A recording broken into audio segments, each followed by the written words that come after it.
Russian President Vladimir Putin has firmly rejected the unconditional 30-day ceasefire ultimatum issued by Ukraine's Western allies during their visit to Kiev.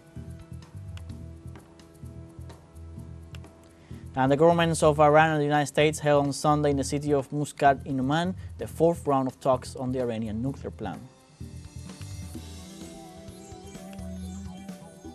And Palestinian authorities warn that people in the Gaza Strip are dying of thirst as the Israeli regime keeps restricting access to the vital liquid.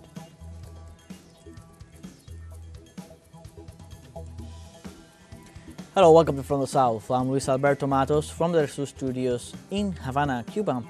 We'll begin with the news. Stay with us.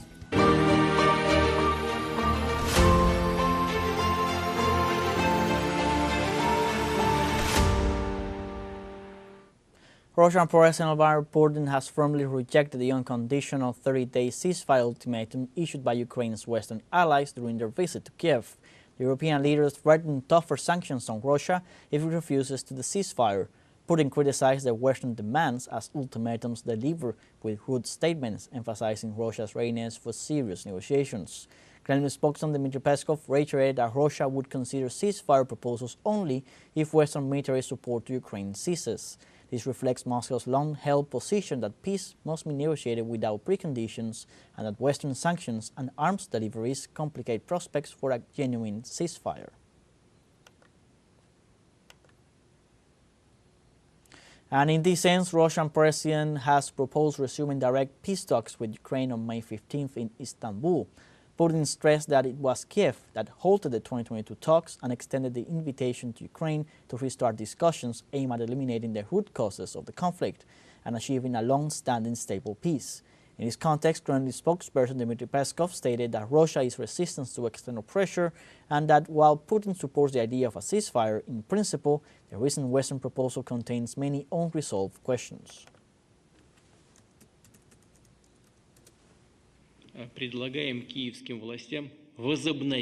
Despite everything, we propose the Kiev authorities resume the negotiations they interrupted at the end of 2022, to resume direct negotiations, and, I emphasize, without any preconditions.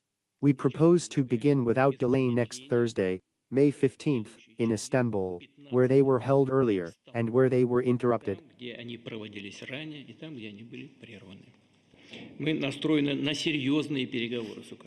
We are committed to serious negotiations with Ukraine. Their purpose is to eliminate the root causes of the conflict, to establish a long-term, lasting peace for the historical perspective. We do not rule out that during these negotiations it will be possible to agree on some new truces, a new ceasefire. In this context, the Russian president says he plans to ask Turkish President Recep Tayyip Erdogan for his help to facilitate the direct talks with Ukraine. Tomorrow we have a conversation with the President of Turkey, Mr. Erdogan. I want to ask him to provide such an opportunity to hold negotiations in Turkey. I hope that he will confirm his desire to contribute to the search for peace in Ukraine.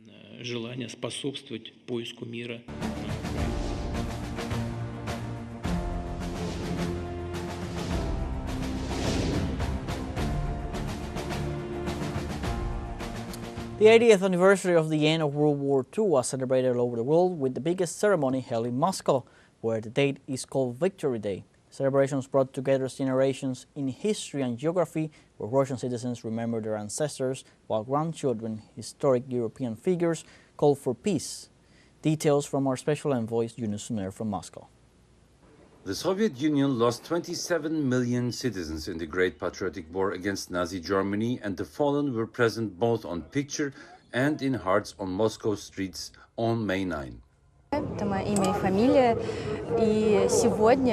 Today, for the 80th anniversary of the victory, for me, it is a great pride to be here, because all my great-grandfathers participated in the Great Patriotic War.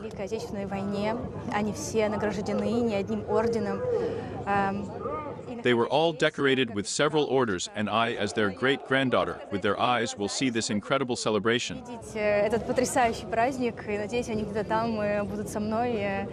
Russian citizens remembering their grandfathers were joined by others. Charles de Gaulle was the French general who led his country's fight against Germany in World War II, becoming the first head of provisional government in France after liberation from fascism. It's important for me to be here as a grandson of Charles de Gaulle to celebrate the end of the Second World War and the 80th birthday. Also to remember and tell that Russia paid the heaviest tribute for the freedom of the world against the Nazis. Already a legend during the war, his grandfather became president later again, standing for a French policy independent from the US during the Cold War. I'm also here to celebrate the Franco-Russian friendship. It was one of the pillars of the policy of my grandfather. It's important if you want to make peace. Another European guest in the celebrations was Alexander von Bismarck. He is the grandnephew of Otto von Bismarck, who, as chancellor in late 19th century, united Germany. Aus deutscher Sicht, weil ich hier in From a German perspective, this is the first time I witnessed May 9 here in Moscow, and that was very moving and emotional. Deutschland ist, war für mich sehr bewegend und emotional. Und ich glaube, wir können. I think we can provide the younger generation some insight because we don't learn in school what that all means. This wasn't only the victory over the Nazis, it was also the victory for peace. Über die Nazis, sondern es war auch ein Sieg für den Frieden. His grandfather was chancellor between 1871 and 1890, dominating European politics with his policy of balance and his international congresses such as the Berlin Conference. The name Otto von Bismarck stands continent-wide famously for the merit of diplomacy. Das hat Russland immer angemahnt und das ist ja das. Russia has always told us to construct the European peace order together. In Europa. Wir haben gesagt, Russland hat uns immer wieder gesagt. But we ignored that. And now we face the consequences in the conflict in Ukraine.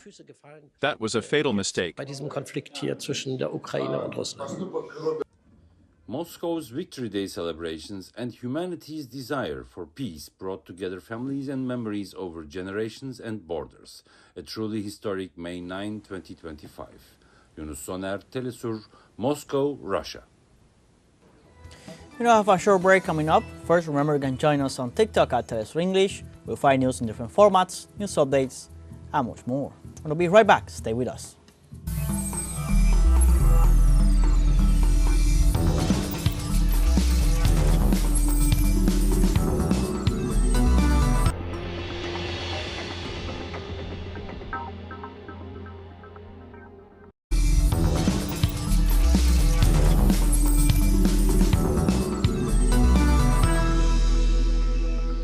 Welcome back. The governments of Iran and the United States held on Sunday in the city of Muscat in Oman the 44th round of talks on the Iranian nuclear plan. Under Oman's mediation, the latest U.S.-Iran talks have proceeded without a clear solution to the conflict, as Iran assures that it will not give up its nuclear rights, while Washington has reiterated that Iran cannot have nuclear weapons, so its enrichment facilities must be dismantled. The latest gathering, headed by White House Special Envoy for the Middle East, Stephen Witkoff, and Iranian Foreign Minister Abbas Araghchi, was addressed by the Iranian Foreign Ministry spokesman as difficult but useful to better understand each other's positions and to find reasonable and realistic ways to address differences.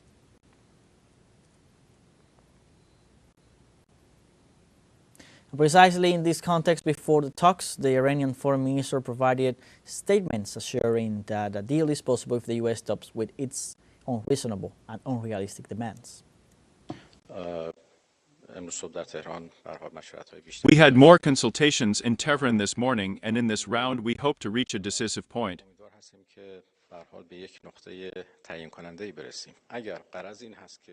As I have said many times before, if the intention is to ensure that the Islamic Republic of Iran does not have nuclear weapons,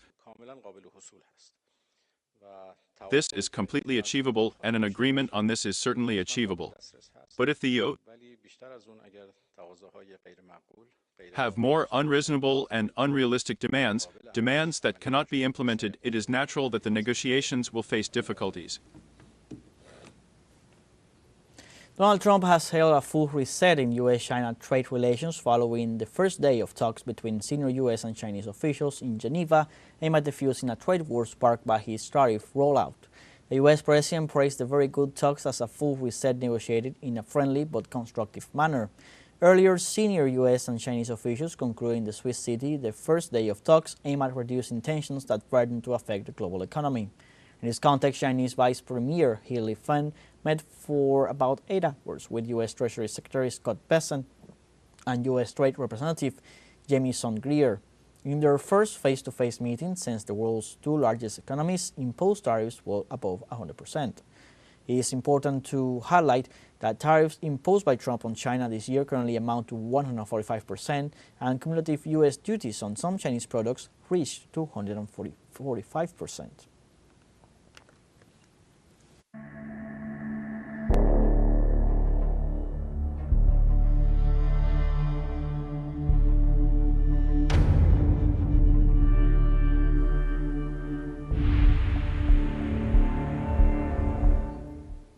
Palestinian authorities warn that people in the Gaza Strip are dying of thirst as the Israeli regime keeps restricting access to the vital liquid. In this regard, the Palestinian Water Authority issued an urgent humanitarian appeal alerting that 2.3 million residents are currently deprived of access to the minimum amount of water required for survival. Furthermore, in the appeal, the authority unveiled that water extraction in Gaza has declined by 80% since October 2023, while water consumption has dropped to 3 to 5 liters per person per day, far below the emergency minimum of 15 liters established by the World Health Organization. In this context, the body accused Israel of committing a systematic war crime by using thirst and starvation as tools of genocide.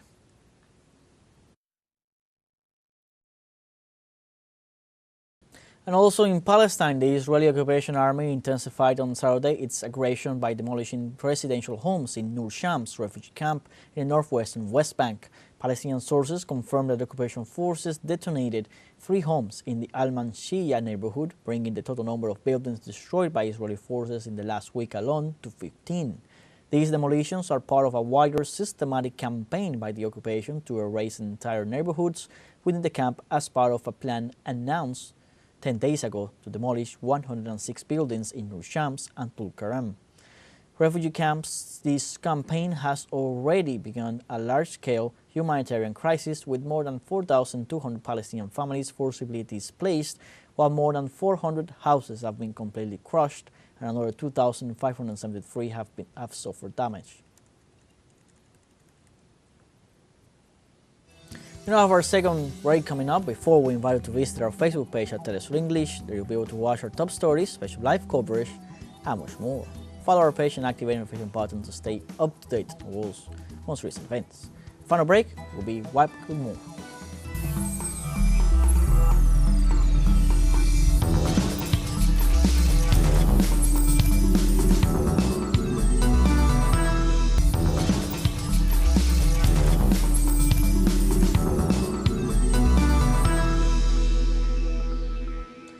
Welcome back. In Uruguay, regional and local elections move forward this Sunday. Polling stations open at 8 a.m. local time with more than 2.7 million voters summoned to elect 19 governors, 589 city councilors, 136 mayors, and 544 municipal councilors.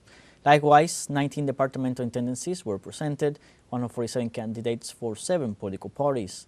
On the other hand, 1.9 million Uruguayans will be able to decide on the mayors of 136 municipalities, 11 more than in the elections of 2020.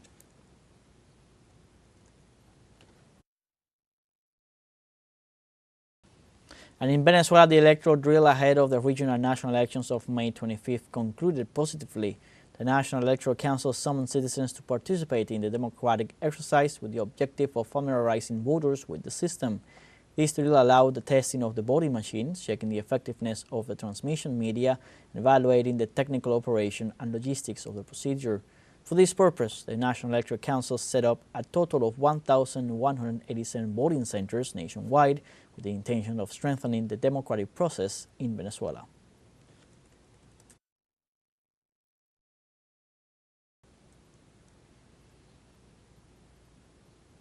And Cubans remember the two visits that Father Robert Francis Prevost, now Pope Leo XIV, made to the island. He visited Cuba as prior of the Order of St. Augustine in 2011. Monsignor Emilio Aranguren, Bishop of Holguín, and other people who knew him, give us their testimony. Jordanis Rodriguez has a story. 2 decades unite Fray Robert Francis Prevost, then Prior General of the Augustinian Order, with Monsignor Emilio Aranguren, Bishop of Holguín. According to him, during a visit to Rome in 2005, he met today's Pope Leo XIV. From there came the relationship of friendship, and I told him the need I had for priests in the diocese, and I told him how good it was that the Augustinians could come to the diocese. And truly, the new Pope as a person is a very simple person, very natural.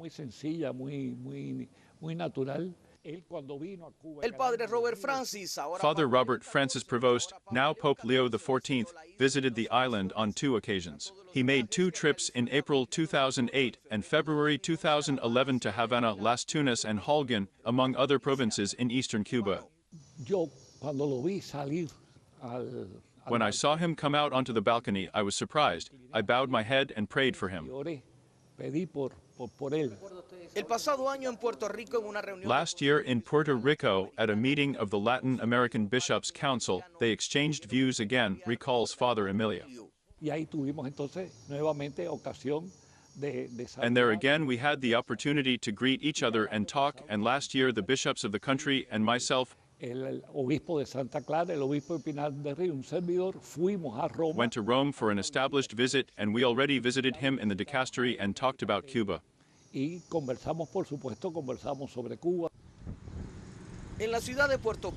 the city of Puerto Padre, right in the province of Las Tunas, they remember him with great affection. The Order of the Augustinians knows about the hospitality of these people. I am a humble, simple person, just like the Pope, but it gave me a great feeling to know that today the Pope spent a night under the roof of my house sharing with me.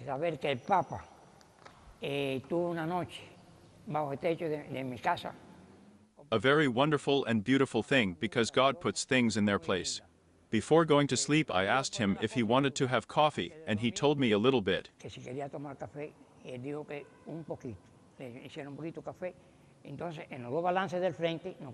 And then on the 2 balances in the front, we talked for a while about the church and when I had been baptized.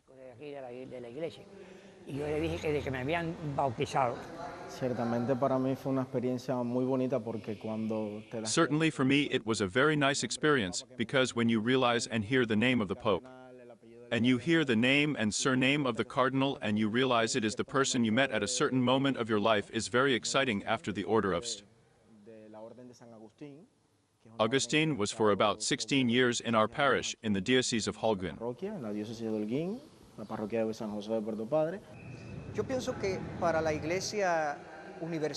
I think that for the Universal Church, the fact that the Pope continues to have that Latin American imprint is a blessing. Especially His Holiness Leo XIV, who I really believe has been and is the ideal man that we believe by faith that the Holy Spirit has given us in this stage that is beginning now.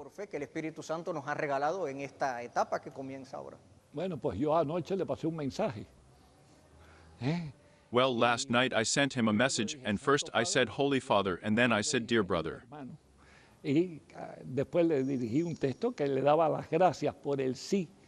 I sent him a text thanking him for the yes that he had given to the Lord, the yes that he had given to the Church, and that this would provide the possibility for him to come again to a reality that he already knows. This is the affection that these Cubans profess for the missionary who one day walked the streets of Puerto Padre and others in the east of the island. Camarógrafo Eide de la Pera y Jordanis Rodríguez Laurencio, teleSUR, Holguín, Cuba.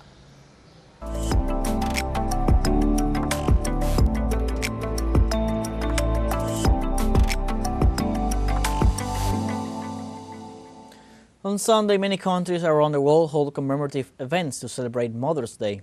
On this day, relatives dedicate the day to their mothers to honor them and to thank them for the acts of love and care for their families. Yet not all countries celebrate Mother's Day on the same date due to differences in culture and traditions. In the Americas, countries like Chile, Cuba, Venezuela, Colombia, and Brazil have adopted the festivity on the second Sunday of May.